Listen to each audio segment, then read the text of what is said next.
In this video, I'll show you 4 possible solutions to delete a blank page in Word, alright? First, we'll select the page. Then, click on Layout. Then, click here. In Section Start, we'll set it to Continuous. And click OK. Now, we'll press Delete several times until it lets us delete the page. If it doesn't, hold down the Delete key for a few seconds. Now for the second method. First, click here. Then, click on Pages and choose the blank page. Then, same as before, press Delete multiple times until it lets you delete it. If not, hold down Delete for a few seconds. The third solution is to select the page, then go to Home. Then, click on Replace. Then, go to.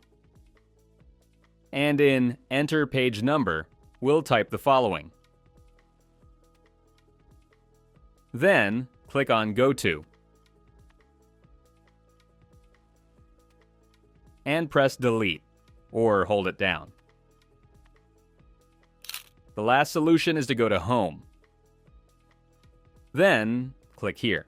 Now, go to the blank page. Place the cursor here, and press Delete, or hold it down in case it can't be deleted. And that's it.